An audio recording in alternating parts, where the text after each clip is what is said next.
close your eyes and let the wind take you back, far back, to a place where the earth stretches out until it kisses the sky. The land is called Indian Territory, and it will one day become the state of Oklahoma. But the year is 1887, and history hasn't yet drawn its maps across these prairies. Here, the Sac and Fox people live in rhythm with the tall grass, the buffalo that once roamed, and the rivers that wind like silver ribbons through the heart of the continent. In a small cabin made of rough-hewn logs, near a settlement called Prague, a child is about to be born. His mother, Charlotte View, is of Potawatomi and Kickapoo descent, a descendant of a great Sac and Fox warrior named Chief Black Hawk. His father, Hiram Thorpe, is a rugged man of mixed Irish and Sac and Fox blood, a farmer who knows the land not as a possession, but as a living relative. The night air is thick with the scent of wild sage and damp earth from a recent rain, and as the midwife moves quietly about the room, a soft cry breaks the stillness. It is the 22nd of May, though some records will later whisper the 28th, and the infant is given a name in his mother's tongue, Wadowhuk, meaning bright path. This name, spoken gently over his cradle, will follow him like a quiet promise across oceans and continents, though he will first be known to the world simply as Jim. The cabin is humble, its single room lit by a flickering kerosene lamp whose flame dances shadows on the walls. From the very first breath, this boy is cradled by a vastness that few children ever know. The prairie outside his door is a teacher, patient and eternal, and its lessons will sink deep into his bones long before any schoolroom opens a book. Picture now a different landscape, one of rolling green hills and orderly buildings, a place far from the wild grace of the Indian Territory. It is a school like no other, rising from the farmland of Pennsylvania like a strange and sorrowful dream. The Carlisle Indian Industrial School, with its red brick walls and white columned gate, was built on the belief that the path to survival for Native American children lay in erasing their indigenous identity. It was a place of uniforms, drills, and a strict daily rhythm that sought to cure what the authorities called the Indian problem. Jim Thorpe arrived here in 1904, a boy of 16 who had already known more grief than most adults endure. His mother had died when he was young. His twin brother Charlie, his constant companion, had fallen to pneumonia just a few years before. The young man who stepped onto the Carlisle campus carried an ocean of silence inside him. He was awkward, shy, and spoke so little that some teachers mistook his quietness for indifference. The school had a military discipline, bugle calls at dawn, strict formations, and a relentless schedule of academic classes in the morning, trade work in the afternoon, tailoring, tinsmithing, harness making. Thorpe, with his gentle hands and deep-set dark eyes, learned to mend cloth and shape metal, but his soul belonged to the open fields that edged the school grounds. Sometimes, walking back from the workshops, he would pause and look toward the horizon, as though he could still smell the sweet grass of home. The tragedy that shaped his early years was not just the loss of family, it was the chasm between two worlds, neither of which fully accepted him. Yet within the disciplined walls of Carlisle, a strange alchemy was about to occur. The nation's attempt to mold him into something he was not would instead become the stage upon which his body, that remarkable gift of his ancestors, would begin to speak a language that the whole world would eventually understand. But for now, he was just another student with a number, a name written in a ledger, carrying the weight of a vanished twin and a mother who had sung him to sleep under a canopy of stars. Lean your head back and imagine the sensation of running not from fear, but from an overflowing joy. That was Jim Thorpe's secret. His body was not simply strong, it remembered. It remembered the wide-open sprints of his childhood, chasing his brother through fields so tall they could hide a boy completely. It remembered the rhythm of the hunt, the patient stillness followed by a sudden, explosive burst that his ancestors had practiced for millennia. At Carlisle, his athletic talent unfolded not in a gymnasium, but on the dusty practice fields and the improvised tracks scratched into the earth. The first real spark came when he walked by the high jump bar and, still wearing his heavy work overalls, cleared a height of 5 feet 9 inches without even warming up. The coach, Pop Warner, a man of fierce ambition and sometimes questionable ethics, but that is a story for a much later night, saw in the young Sack and Fox a raw material he had never encountered before. Thorpe moved with an effortless grace that was almost confusing to the trained eye. He didn't seem to strain.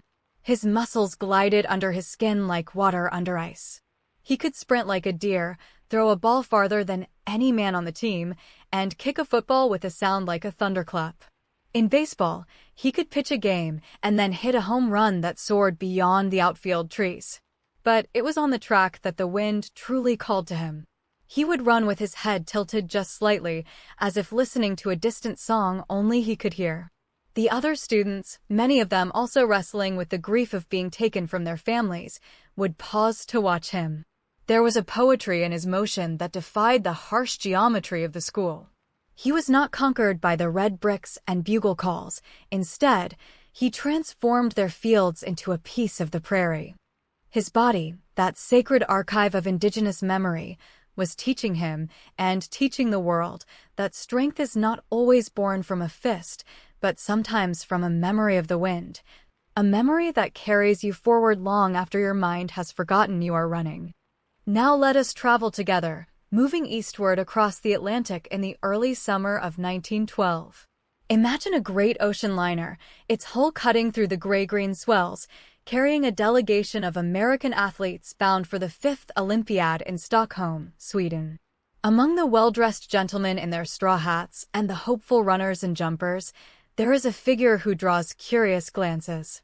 His name is Jim Thorpe, and he is the greatest all-around athlete America has ever produced, though the world does not yet know it.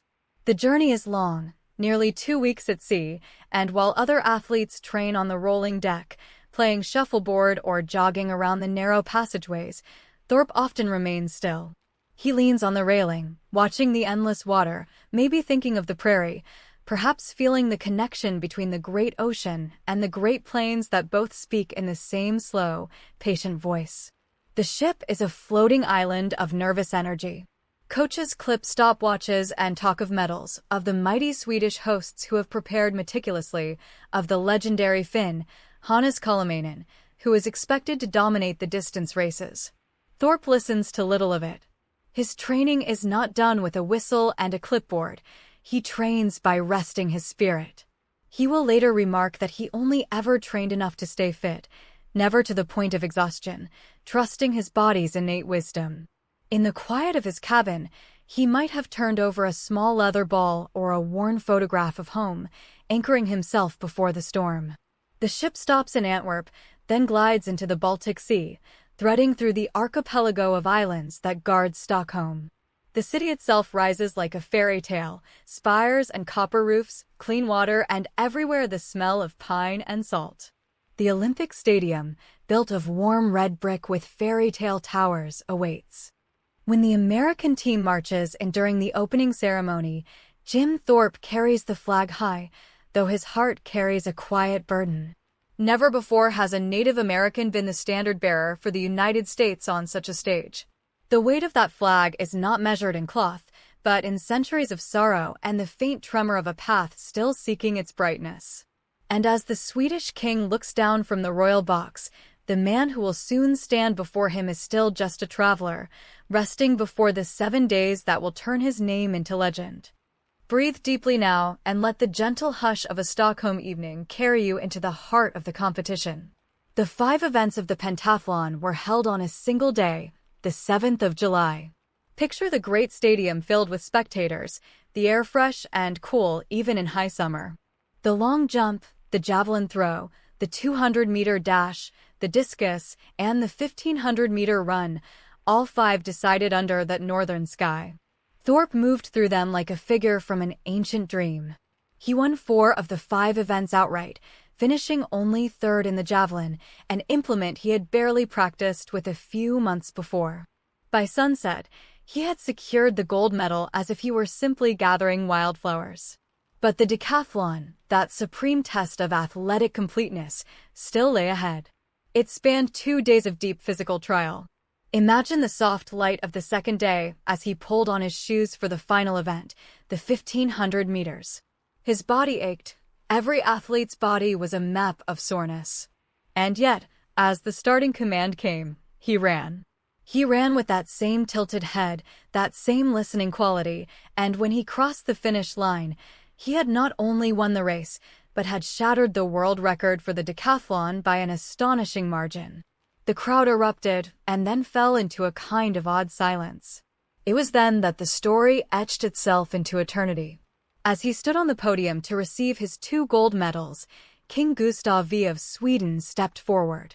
With great solemnity, the king spoke the words that would follow Thorpe for the rest of his life. "Sir, you are the greatest athlete in the world." Thorpe, his shoulders draped in the American flag he had carried at the opening ceremony, looked at the monarch and replied, in his characteristically quiet, humble way, "Thanks, King." The stadium seemed to hold its breath, and then a great cheer rose, not just for the victory, but for the stunning simplicity of the man. He had traveled from the tall grass of the Indian Territory, through the red bricks of a school designed to erase him, and had reached the highest podium on earth. In 7 days of gold and light, he did not merely win, he showed the world a way of being that was complete, calm, and utterly true to the bright path he had been named for all those years ago.